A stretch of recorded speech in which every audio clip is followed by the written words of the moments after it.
Most people know Mike Tyson as one of the most feared boxers in history. But there is another side of him, a softer side, a quieter side, a side built around pigeons. For Mike Tyson, pigeons are not just birds, they are part of who he is. This is something I absolutely adore doing, of course. I'm a pigeon man. Anybody that's familiar with I wanted to do this because this is the sport that I am deeply involved in emotionally too. Growing up in Brooklyn was not easy. The streets were tough, and finding a positive outlet was not always simple. Yet among all the distractions around him, Tyson found himself drawn to pigeons. They gave him something that many young people are searching for without even realizing it: responsibility. Keeping pigeons meant showing up every day. They needed feeding, whether you felt like it or not. They needed clean water, a safe loft, and constant attention. Over time, those daily routines became more than chores. They became habits that taught discipline and patience. One of the defining moments of Tyson's youth even involved one of his pigeons. He has spoken about how the loss of a beloved bird led to his first physical fight. How pigeon was fought get into first fight. Some guy I told some friends of mine from another neighborhood, and they brought some other guys from a neighborhood to steal a bird. Look, when I got my mother to get my bird, Mom, help me. Right, and one guy put a bird on it and ran out. I ran after, please give me my bird. Please, Keys, I have my bird. You want your bird? It's for smacking. You want this? Your bird hurt the bird head off, hit me with the bird in me, smack me around to my friends, and Mike, fight him. Don't be afraid, fight him, and if he beats you up, I'll help. For many people, it sounds like a childhood story, but to a fancier, it reveals something much deeper. You do not react that strongly to something you do not truly care about. And that's why you should subscribe. Because we care deeply about pigeons. Many people discover pigeons after they retire or after they become interested in racing. Tyson's story is different. His passion came first. Fame came later. That is an important lesson for every fancier. Real pigeon passion rarely begins with dreams of winning trophies. It begins with curiosity. It grows through daily care. It deepens with every hour spent watching birds in the loft and learning their individual personalities. That is why Tyson's story resonates with so many fanciers around the world. Before he became Iron Mike, he was simply a young boy who looked after his pigeons with pride. And in many ways, that young fancier never disappeared. For many people, success changes everything. Childhood passions are replaced by demanding careers, public attention, and responsibilities that leave little room for old hobbies. It would have been easy for Mike Tyson to leave pigeons behind once boxing became his life.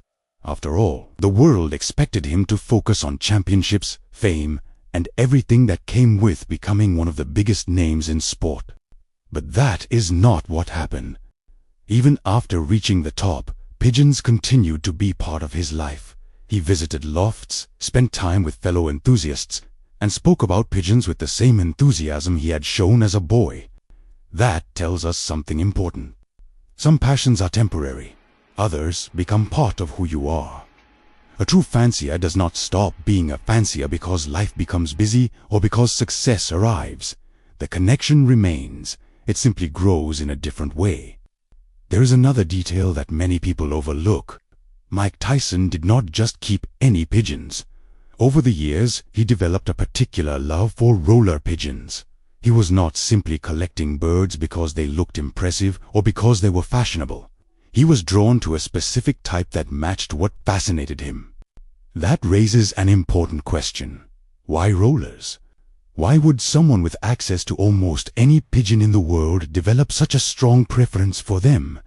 The answer reveals another side of Tyson's personality, and it also teaches an important lesson about understanding different types of pigeons. Before we explore that, there is something every fancier should remember. Not every pigeon is bred for the same purpose. The biggest mistake a beginner can make is believing that every pigeon should be judged by the same standard. That is where Tyson's choice becomes far more interesting than most people realize. Because understanding why he chose rollers helps us understand something much bigger about pigeons themselves. And that is exactly where the next lesson begins.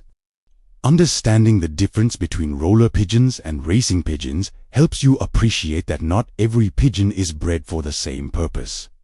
A racing pigeon is developed with one goal in mind: returning home as quickly and efficiently as possible. Generations of careful selection have produced birds with excellent orientation, endurance, and the ability to maintain speed over long distances. Every part of the pigeon, from its physical structure to its mental determination, is shaped by that objective. Roller pigeons are different. Instead of being valued for how quickly they return from a race, they are appreciated for the unique way they perform in the air. Fanciers observe the quality of their aerial display, the control they maintain, and the consistency of their performance. The focus is not on a stopwatch, but on what happens while the bird is flying. Neither type is better than the other.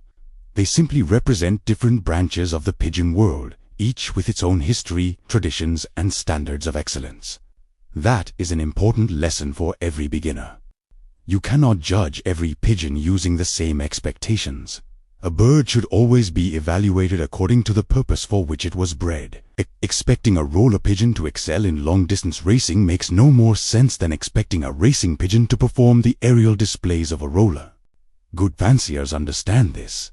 Before they judge a pigeon, they first ask a simple question: what was this bird bred to do?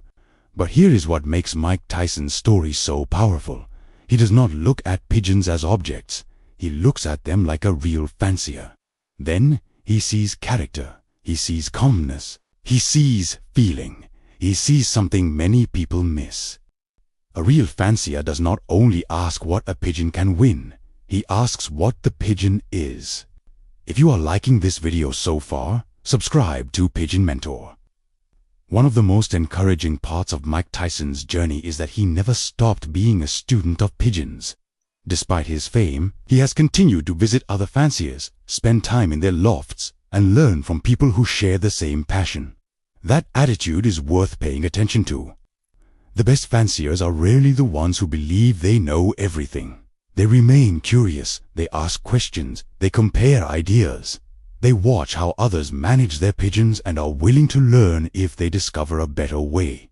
In pigeon keeping, experience is valuable, but curiosity keeps experience growing. There is another lesson hidden behind the public image.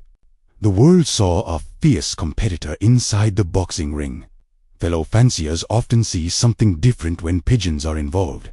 They see patience, careful observation, a willingness to spend time watching birds rather than rushing through the loft.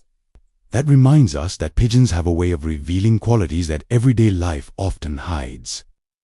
Perhaps that is why people from every background are drawn to them. Some are champions in sport, some are farmers, some are mechanics, others are raising just a few pigeons behind their homes. Inside the loft, those differences become far less important because everyone is working toward the same goal: understanding the birds a little better. That may be the biggest lesson of all. Real pigeon passion is easy to recognize. It is not measured by fame, money, or the size of the loft. It is measured by the time you invest, the respect you show your pigeons, and the willingness to keep learning throughout your life. The world may know people for many different achievements, but in the pigeon loft, everyone starts the same way, with patience, curiosity, and a genuine love for the birds. If there is one lesson we can all take from this story, it is that becoming a better fancier is not about copying someone else's loft or chasing the latest trend. It begins with paying closer attention to your own pigeons. Observe them every day, learn their habits, stay curious enough to keep learning from other fanciers, no matter your level of experience. Respect every type of pigeon for the purpose it was bred to fulfill. Above all, never lose the passion that brought you into this sport. Great fanciers are not defined by what they own, but by how well they understand their birds. Mike Tyson shows that pigeons are more than sport. They can be a memory, a passion, a place of calm, a lifelong connection. That is why pigeons stay with people, not only in the loft, but in the heart. Thank you for making it this far.